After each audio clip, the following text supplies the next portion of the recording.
Alô, gente, tudo bem com vocês? Alô? Oh, não mora nenhum Geraldo aqui.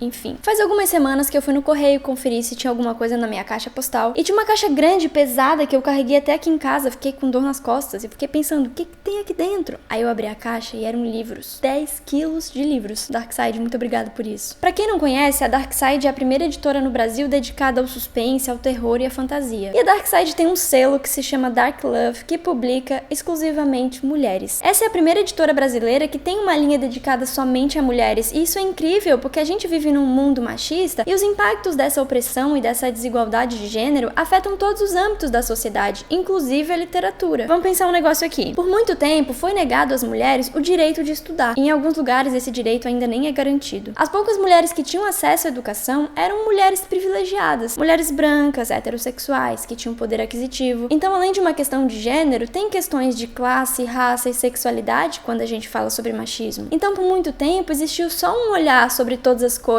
inclusive sobre nós mesmas. Aí você pode pensar, mas hoje é diferente, quase em todos os lugares as mulheres estudam e escrevem e publicam. A gente não pode negar que avançou em várias questões, mas as mulheres ainda sofrem opressão e, consequentemente, essa desigualdade ainda existe, inclusive no mercado editorial. Eu sempre gosto de dar o exemplo da J.K. Rowling, porque ela é a escritora mais bem-sucedida e mais rica do mundo, e mesmo assim, quando ela começou a tentar vender Harry Potter, ela precisou abreviar o nome para que as pessoas não soubessem que ela era uma mulher. Então, é difícil para uma mulher publicar, vender, ser lida e ser estudada. Eu digo isso porque eu sou formada em letras e eu sei que ainda permanece dentro da academia a ideia de que a literatura escrita por mulheres é inferior. Eu não vou fazer um unboxing porque eu já abri a caixa, eu já li alguns livros, mas eu quero mostrar todos eles pra vocês porque eles são lindos.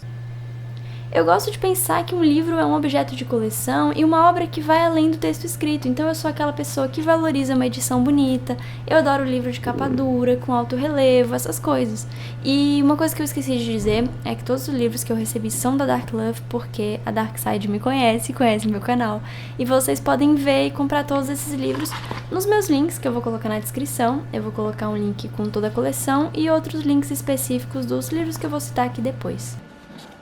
Quando eu recebi o convite para gravar esse vídeo, eu escolhi 3 livros para ler e compartilhar as minhas impressões. Foi difícil escolher porque eram muitos livros, mas eu escolhi esses 3. Esse livro eu escolhi por causa do título, esse outro aqui eu escolhi por causa do tema, e esse último livro eu escolhi por causa da capa e por causa de toda a edição, na verdade. Eu fiquei muito apaixonada por essa página rosa e eu pensei, eu preciso ler esse livro. Quando eu vi que tinha um livro chamado Só os Animais Salvam, eu pensei, é esse. Eu já falei algumas vezes aqui no canal que eu faço mestrado em literatura, mas eu nunca falei sobre o tema da minha pesquisa. E para falar de forma bem resumida, eu estudo o animal na literatura. E por isso eu escolhi Só os Animais Salvam pelo título. Esse é um livro de contos e cada conto é narrado por um animal de uma espécie diferente. Eu recomendo que você leia esse livro com um lencinho na mão, porque ele é triste. Cada conto se passa em algum lugar do mundo e num momento histórico marcado por um conflito, por uma guerra, e cada animal narra a sua própria morte. Então, eu chorei bastante. Uma das coisas mais geniais desse livro pra mim são as referências, porque em vários contos os personagens são autores e autoras que escreveram sobre os animais. Outra coisa que eu achei interessante é que o primeiro conto se passa em 1892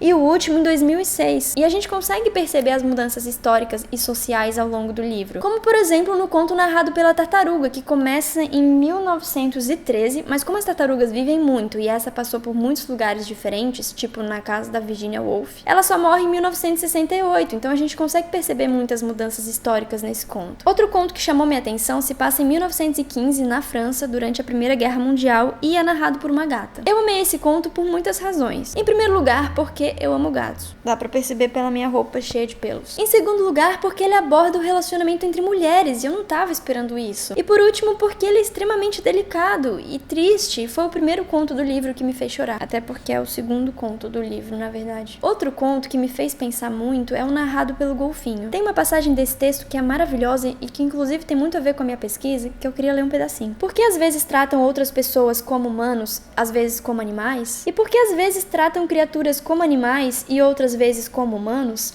Essa frase dá um vídeo inteiro, dá uma dissertação inteira também, né, eu espero. Enfim, eu não costumo ler livros em que os animais são humanizados, e isso acontece nessa obra, até porque são eles que narram a história. Mas eu gostei muito da proposta dessa obra, ou pelo menos como eu entendi essa obra, que é mostrar a relação que o ser humano estabeleceu com os outros animais e com a própria espécie, porque a gente é violento com os animais e a gente é violento com as pessoas também. E acho que a gente poderia e deveria repensar a humanidade a partir do outro que não é humano. O livro que eu escolhi pelo tema se chama A Guerra que Salvou a Minha Vida, da Kimberly Bradley, e se passa durante a Segunda Guerra Mundial. Eu amo histórias que se passam durante a Segunda Guerra Mundial. Pode ser livro, pode ser filme, pode ser documentário. Eu vou ler e eu vou assistir. Eu acho que eu tenho essa relação com o tema porque o meu avô foi ex-combatente, ou seja, quando o Brasil entrou em guerra, ele foi pra Europa. E meu avô faleceu quando eu tinha 16 anos, então eu acho que eu comecei a procurar livros e filmes pra suprir a falta que eu sentia dele. E esse livro se passa na Inglaterra e conta a história da Ada, uma menina de mais ou menos 10 anos. Eu me lembrei um pouco do Diário de Anne Frank, porque esse livro também é narrado em primeira pessoa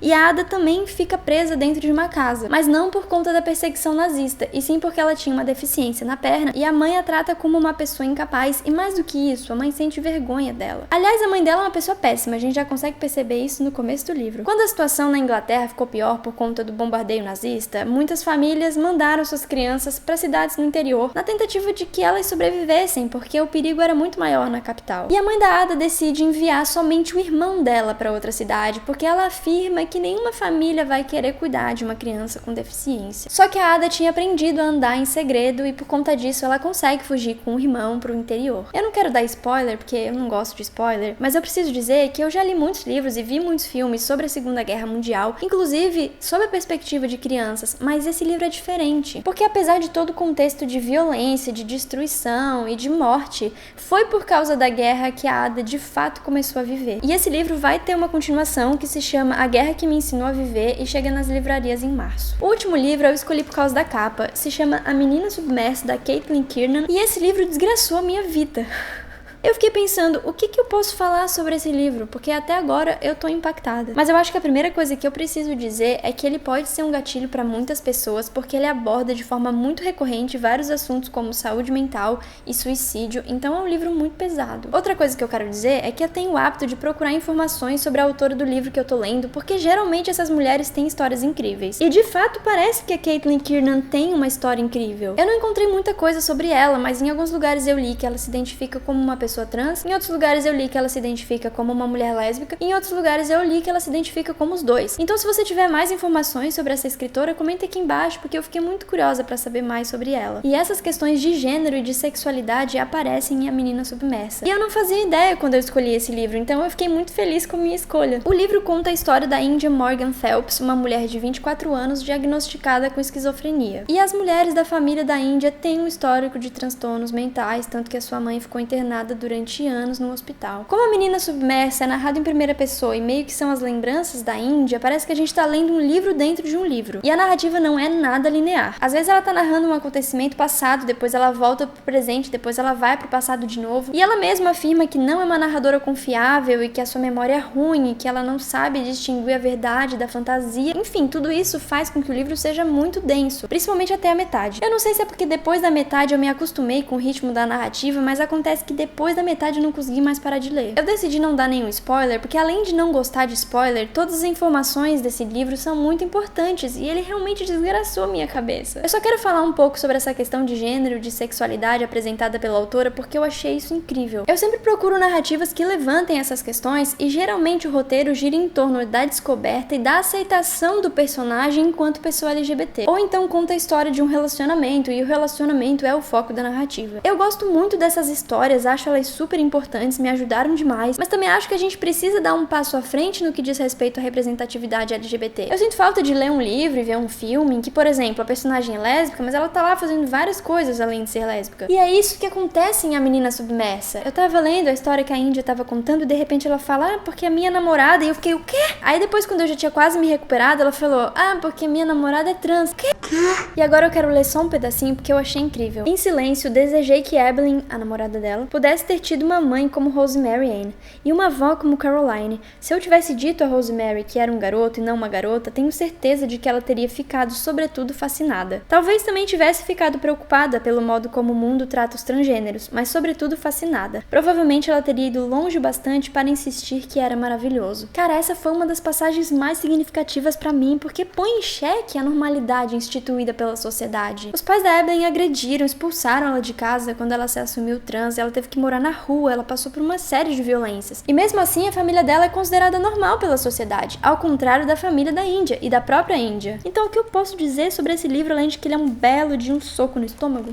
Não sei. Bom, eu já tinha falado sobre literatura aqui no canal, mas essa foi a primeira vez que eu escolhi obras e realmente falei sobre elas, então eu espero que vocês tenham gostado. E comentem aqui embaixo se vocês conhecem ou já leram esses livros ou que livros vocês andam lendo. E a gente se vê no próximo vídeo. Um abracinho em você, beijo, tchau!